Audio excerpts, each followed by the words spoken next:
Quick disclaimer, all information, content, and material of this podcast are the opinions of the speakers and is for the informational purpose only and not intended to serve as a substitute for the consultation, diagnosis, and/or medical treatment of a qualified healthcare provider. Welcome to the Untethered Podcast. I am your host, Hallie Balkin.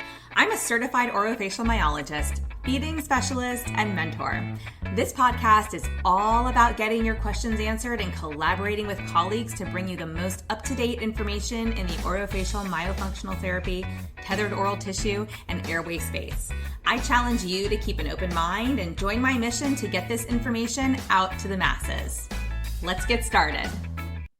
Hello, friends. All right, so it's just me today, your host, Hallie Balkin, and we are going to jump into a topic that is super near and dear to my heart because really this is everything that I stand for. And it's funny because it's really the movement behind everything that I've done, from this podcast to Feed the Peds, to the Myo membership, to working with one-on-one private practice owners, with coaching, and now with the Real Biz Mastermind that I launched. What we found when the team was sitting down and talking and looking at like, what have we created and what are the values? What is the foundation behind just everything we do as a company and a business and as a leader in this industry? What is that interwoven theme?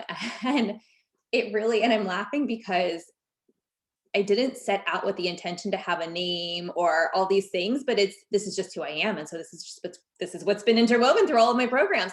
And so what that thing is elevation. Okay. The word elevation. And so what we are coining this now, the elevation movement.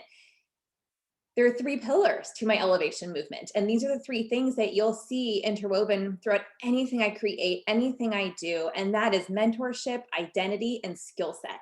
Now, anybody out there could probably teach, right? Okay, maybe not everybody's a great teacher, but anybody could say, hey, I know something, I have a skill, I'm going to teach it, right? So skill set, a lot of us can gain a skill set from multiple sources. However, what I find is that so many of the students that have gone through Feed the Peds, that have come to the Myo membership, that have gone through all these other courses, and or they're new graduates from graduate school and they just didn't get the info in their grad program, whatever the case may be. And I'm also telling you, there's people who've been in the field for 20 to 30 years who've gone through some of my programs who have shared this with us. There are no other programs out there currently in our field that look at identity, that look at who you're being. And I have past episodes. You can go back and look for the Be Do Have episode where I talked about the Be Do Have model, which is from one of my mentors, Jim Fortin. He's got his own podcast and all that fun stuff. If we're not, in that podcast, I talk about if we're not being first and foremost what we're trying to create, we're not going to create it. You can go and learn all day long. You can be a CEU junkie. Hey, I am. There's nothing wrong with that. I love my CEUs. I love taking courses. I love learning new information. We always say it's a dangerous place to be if you think you know everything. If you think you know everything and you say, this is how we've always done things. Nope, nobody knows everything. None of us are perfect. There's no such thing as perfection. There's no such thing as a know-it-all who knows all the things. Very dangerous place to work from, right? So we all have to continue to upscale or elevate our skill set. We all need to continue to learn. And that is highly promoted in our fields as speech pathologists, occupational therapists, registered dental hygienists, dentists, all business owners, private practice owners, even.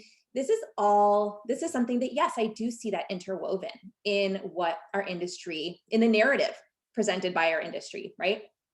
But what is not connected to it typically is identity and mentorship. Now, don't get me wrong. A lot of people out there will say we offer mentorship, or, if you want mentorship, do X, Y, or Z, or, oh, you absolutely need mentorship. But what I see is very insufficient mentorship in terms of people say you need it, but then they're not willing to provide it, or people say you need it, and they make it really hard to access. And look, I'm not saying call my private practice or call somebody else's private practice and expect that you're going to call and get an in and you can observe all the patients. That's just not always how it works. There are certain practices that identify as teaching institutions, and there are other ones that just don't. And that's okay. That's not what I'm referencing. What I'm referencing is the ability to work with somebody one-on-one, maybe to review your cases. yes, I'm visual. Yes, observing things helps me, but that's not actually how I honed my skills in my craft, because anytime I reached out to somebody, they didn't allow it. They wouldn't allow me in. Even if I offered to pay them, they didn't allow me in to do that. And so I said, okay, well, if I can't really get my hands on that type of an opportunity, what can I do? And that's where it became very clear that I wanted to take certain courses, link up with certain providers in the industry, and learn from some of them. And even then, it was very hard beyond taking those courses to get mentorship. And again, I'm hearing more and more of it, but I'm not actually seeing it play out. So the differences in what I decided I needed to provide in my programs was different levels of mentorship, right? You get to ask your Q&A in our membership, in the Myo membership, and you get answers from 4 of us plus your colleagues that are dedicated there to answering your questions. Same thing goes for the courses I create. We have very focused conversations around what we're learning, and the same thing goes in my business programs. You get access to me in those programs through different means to get your questions answered and truly get that mentorship so you can move forward. You can learn, you can tweak, you can move forward, right? But then on a higher scale, sometimes people want more direct mentorship one-on-one. So we offer that too, right? And this is not a sales pitch. I'm just using examples. Now, okay, that's great, Hallie. Like, you offer mentorship and you do it very differently than everybody else, blah, blah, blah, blah, blah. But identity. Okay, you have to understand that these are 3 pillars that all build on each other.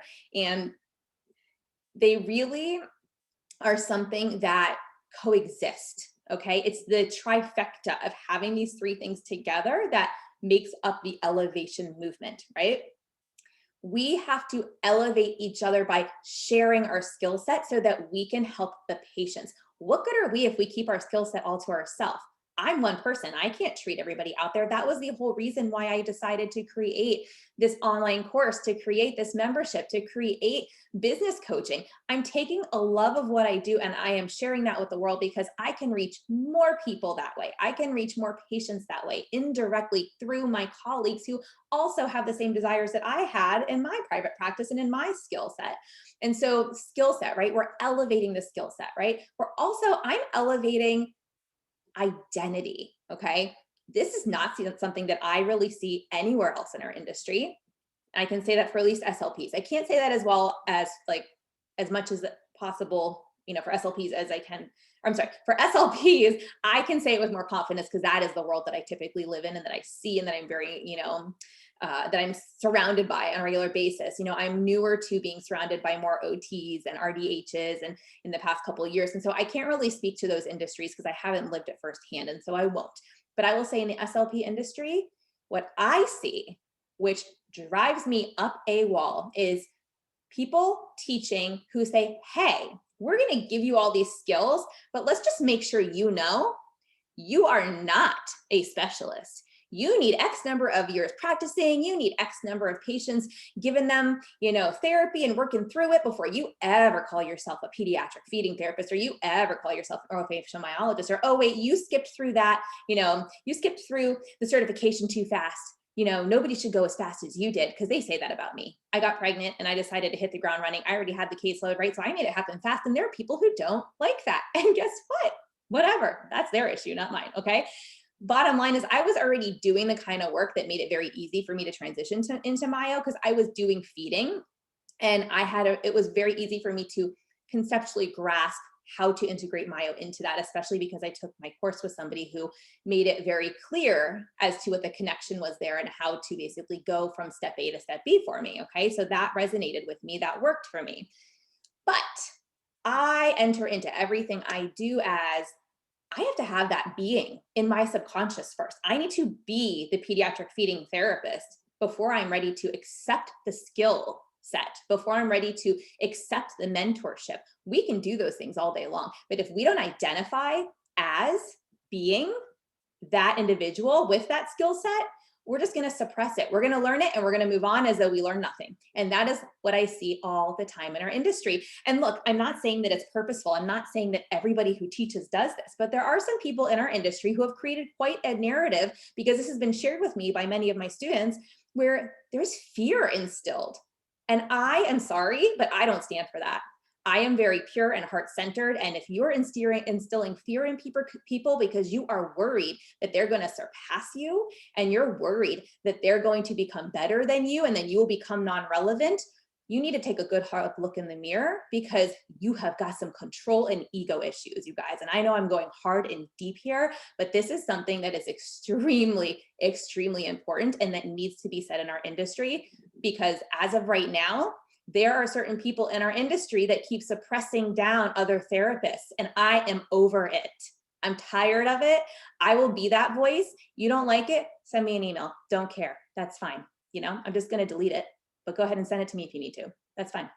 Unload your stuff, whatever. Send, I'll erase, I'll send it back to you. Bottom line, all right, what I'm getting at here is that nobody is in charge of you and how you identify.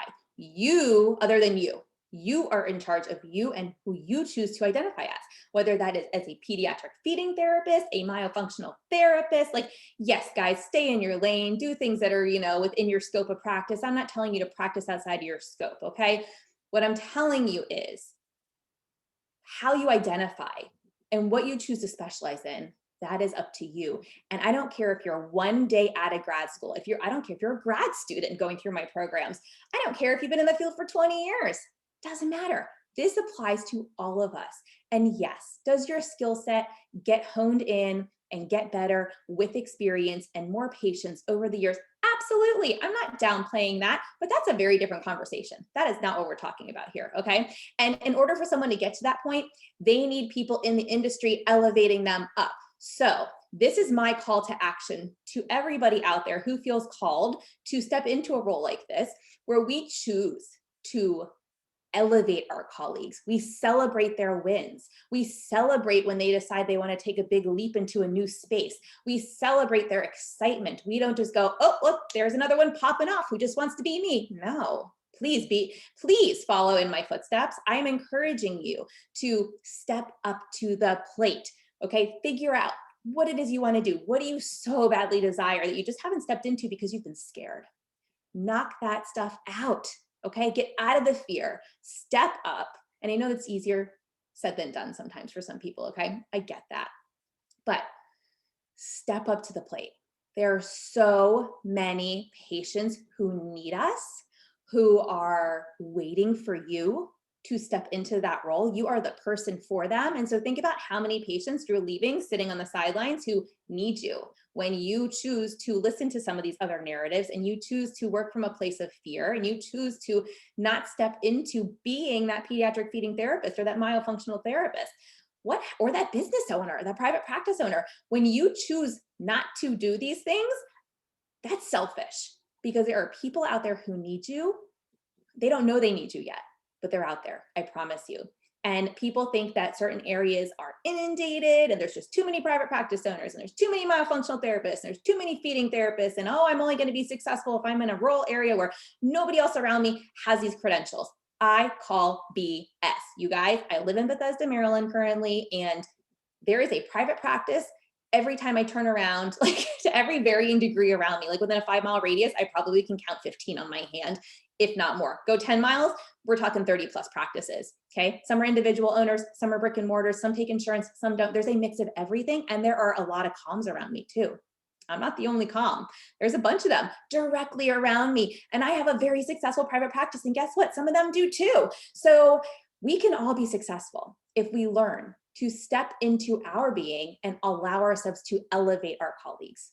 Elevate ourselves, elevate our colleagues. That is how we step into being the best version of ourselves and helping our patients. Okay, so I'm going to get off this soapbox, but I wanted to introduce this concept of the elevation movement. We will talk more about this together, but the pillars that we talked about today, right? Mentorship at the top, followed by identity and skill set. You guys, these are 3 really important things that I want you guys to sit with, think about, and I want you to stop listening to the narratives out there that tell you you can't be, or they put you into fear, because those are not people who are there to help you, and those are not people you should be learning from. You should be learning from the people who elevate you and who want the best for you, because that's going to come through in their teaching, and they're also going to teach you the skills you need and the how-to get out there and do the assessment, to do the treatment, to be that person for your patients, okay? So sit sit on that. Let me know what you guys thought about this episode too, because, this is a concept and a movement that is extremely near and dear to my heart. And like I said, it's been interwoven through everything I teach, everything I do. And I want to elevate you all. I really do. And I invite you all who want to be elevated or who share in this, who want to elevate others, to reach out, because I love interacting with you all. Reach out on social media, send, a response to the inbox, whatever. But bottom line, we need to be elevating each other.